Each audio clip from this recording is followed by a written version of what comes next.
एक प्रचलित कथा के अनुसार पुराने समय में एक किसान की फसल बार बार खराब हो रही थी। कभी तेज बारिश की वजह से, कभी तेज धूप की वजह से, कभी ठंड की वजह से उसकी फसल पनप नहीं पा रही थी। एक दिन इससे दुखी होकर किसान भगवान पर नाराज हो गया। वह भगवान को लगातार कोस रहा था। तभी वहां भगवान प्रकट हुए। किसान ने भगवान से कहा कि भगवान, आपको खेती की बिल्कुल भी जानकारी नहीं है। आपकी गलत समय पर बारिश कर देते हो, कभी भी तेज धूप और ठंड बढ़ा देते हो। इससे हर बार मेरी फसल खराब हो जाती है।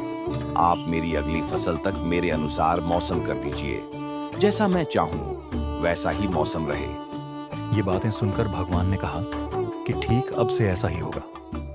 ये बोलकर वे अंतर्ध्यान हो गए। अगले दिन से फिर से गेहूं की खेती शुरू कर दी। अब जब वह बारिश चाहता था तब बारिश होती, फसल के लिए जब उसे धूप की जरूरत होती तब धूप निकलती। इस तरह उसकी इच्छा के अनुसार मौसम चल रहा था। धीरे धीरे उसकी फसल तैयार हो गई। हरे भरे खेत को देखकर किसान बहुत खुश था। जब फसल कटाई का समय आया तो उसने देखा कि फसल की बालियों में गेहूं थे ही नहीं। ये देखकर उसने फिर से भगवान को याद किया। भगवान प्रकट हुए तो इसकी वजह पूछी।